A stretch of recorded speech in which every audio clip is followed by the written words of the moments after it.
మనతో పాటు ధర్నా చేసే మహిళలు ఉన్నారు. ఒకసారి సర్పంచులు వాళ్ళు కూడా వాళ్ళతో మాట్లాడదాం. మీ ప్రధాన డిమాండ్స్ ఏంటి? మేము గత ప్రభుత్వంలో పెండింగ్ బిల్లుల గురించి చెల్లించాలని దాని గురించి ధర్నాలు చేస్తున్నాము. ఇప్పటికీ చాలాసార్లు మా సర్పంచులందరూ కలిసి ఎన్నోసార్లు వినతి పత్రాలు ఇచ్చినా కానీ పట్టించుకోవట్లేదు మన గౌరవ మంత్రి వర్యులు. కాబట్టి ఈసారైనా ఈ మహాధర్నా ద్వారా మా పెండింగ్ బిల్లులు చెల్లించి ఒక్కొక్క గ్రామ పంచాయతీకి 20 నుంచి 30 లక్షల పెండింగ్ బిల్లులు. మాది ఖమ్మం డిస్టిక్ సింగరేణి మండలం. మా గ్రామంకి నాకు 11 లక్షల పైన పెండింగ్ బిల్లులు ఉన్నాయి. అవి చెల్లించాలని డిమాండ్స్ 11 లక్షలు ఉన్నాయి. అప్పు తీసుకొచ్చి చేసినాయా? అన్నీ అప్పు తీసుకొచ్చే నా మ్యారేజ్ అయినప్పుడు మా అమ్మగారు 18 తులాలు బంగారం పెట్టారు. అదంతా కుదవబెట్టి మరీ గ్రామ పంచాయతీ డెవలప్ చేయడానికి మేము కష్టపడి దాని గురించి పాటుపడ్డాము. బట్ ఆ పెండింగ్ బిల్లులు రాక ఇప్పుడు రోడ్ల మీదకి రావాల్సి వచ్చింది. అసలు మిమ్మల్ని పట్టించుకోకపోవడానికి కారణం ఏంది ప్రభుత్వాలు? మాది జనగామ మండలం వడ్లకొండ గ్రామం, జనగామ డిస్టిక్ నుండి మేడం. మేము గత సంవత్సరం నుండి పెండింగ్ బిల్స్ కోసం తిరుగుతూనే ఉన్నాం. అసలు మహిళ చూడకుండా కూడా అభివృద్ధి చేసినాం. మా దగ్గర కనీసం పిల్లలకు వండి పెట్టుకోకుండా టైం లేకుండా కూడా ఊరికి సేవలు చేసినాం. కానీ మేము చేసిన సేవ ఎవరు గుర్తించట్లేదు సీఎం గారు. మరి అవన్నీ పక్కన పెట్టి ఈరోజు ఎలక్షన్స్కి రావాలని మళ్ళీ ఎలా అనుకుంటున్నాడు. కాబట్టి మేము ఖండించుకుంటూ ఎలక్షన్లు కాదు ఊళ్ళో కూడా అడుగు పెట్టనీయం. మాకు మా 6 కోట్ల పెండింగ్ బిల్స్ అన్నీ క్లియర్ చేసిన తర్వాతనే ఎలక్షన్ల కొడుకు రావాలి. ముందస్తు ఫస్ట్ ఏమో సర్పంచ్లు అని చెప్పిండు, తర్వాత మళ్ళీ ఎంపీటీసీ జెడ్పీసీ. ఎందుకు మీరు ఎందుకు రాలేకపోతారు? ఫస్ట్ ఇచ్చిన హామీ ఎందుకు మళ్ళీ వెనకకి తీసుకుంటున్నారు? ఫస్ట్ మా క్లియర్ చేసిన తర్వాతనే మీరు ఎలక్షన్లకు కానీ మళ్ళీ విలేజ్లకు కూడా రావాలని కోరుకుంటున్నాను. ఆత్మహత్యలు జరిగినా కూడా ప్రభుత్వాలు పట్టించుకుంటలేవు. అసలు ఏంది కారణం ఏంటంటే ప్రభుత్వానికి గత ప్రభుత్వం చేసిందనే అక్కసు వాళ్లకు ఆ పార్టీకి ఆ ప్రభుత్వానికే ఏమంటారు దాన్ని వాళ్ళకి అడాప్ట్ అవుతుందనే ఆలోచనతో వాళ్ళ ప్రభుత్వం నిస్సహాయత చేస్తుంది. అది చుత్త అబద్ధం. ఎవరైతే ప్రజాప్రతినిధులు ఆ గ్రామాన్ని చేశాడు, ఆ ప్రాంత అభివృద్ధి కోసం కష్టపడ్డాడు, ఈరోజు ముఖ్యమంత్రి 5 ఏళ్ళే ఉంటాడు, మేము 5 ఏళ్ళే ఉన్నాం. తర్వాత వారికి మాకంటే ఎక్కువ పిచ్చి గతి పడుతుందని మేము ఈ సందర్భం డిమాండ్ చేస్తా ఉన్నాం.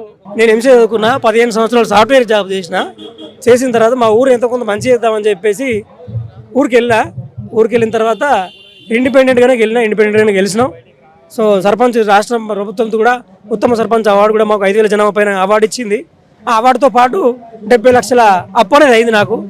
సో ఇది పరిస్థితి. అంటే చదువుకున్నోడు నేను ఊరు బాగు చేద్దామని పోయితే ఎంత రిస్క్ తీసుకొని బ్యాచిలర్ సర్పంచ్గా అయ్యి ఊరిలో అందరితో తిట్లు తిని, వాళ్ళతో ఆఫీసర్తో తిట్లు తిని, కలెక్టర్తో తిట్లు తిని, లాస్ట్కు అప్పుల పాలై బంగారం మొత్తం చేను ఇల్లు అంత తాకట్టు పెట్టి అప్పులతో ఇప్పుడు నెలకు 80,000 వడ్డీ చెల్లిస్తూ ఉన్నాను నేను. మీరు చూసుకోవచ్చు, నా బ్యాంక్ స్టేట్మెంట్ కూడా తీసుకోవచ్చు.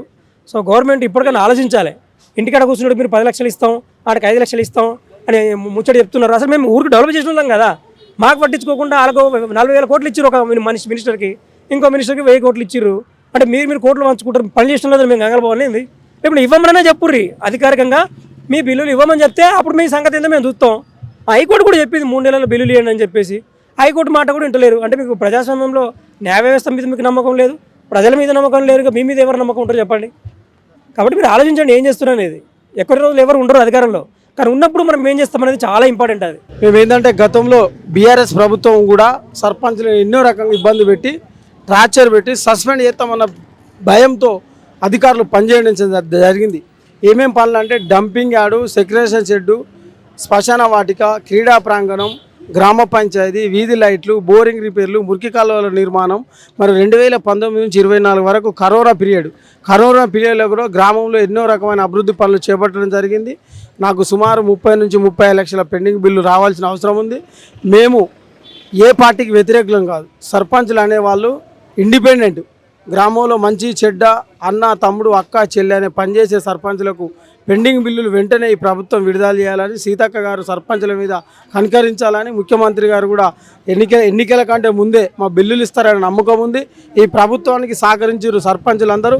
ఎందుకంటే ఎగ్జాంపుల్ జిల్లాలో, రాష్ట్రంలో, మరి హైదరాబాద్లో కాకుండా చుట్టుపక్కల గ్రామాలలో సంబంధించిన నియోజకవర్గాలలో సర్పంచులకు సపోర్ట్ చేస్తేనే ఈరోజు ఎమ్మెల్యేలు కూడా గెలవడం జరిగింది. కాబట్టి మా పెండింగ్ బిల్లులు అందరూ తొందరగా ఇవ్వవలసిందిగా మరి రాష్ట్ర ప్రభుత్వానికి కేంద్ర ప్రభుత్వం కూడా ఇప్పించి మా బిల్లులు ఇవ్వవలసిందిగా, చనిపోయిన సర్పంచులు సుమారు 160 మంది వాళ్ళను కూడా ఆదుకోవాల్సిన అవసరం ఎంతైనా ఉందని చెప్పి మీ మీడియా ద్వారా ఈ ప్రభుత్వానికి విజ్ఞప్తి చేయడం జరుగుతుంది. ఒకప్పుడు బీఆర్ఎస్ బీఆర్ఎస్ ఉండే అవి చెల్లించలేరు కాబట్టి ఇప్పుడు మేము చెల్లించామని చెప్పి కాంగ్రెస్ ప్రభుత్వం అన్నాయని చెప్పి సర్పంచులు అడుగుతున్నారు.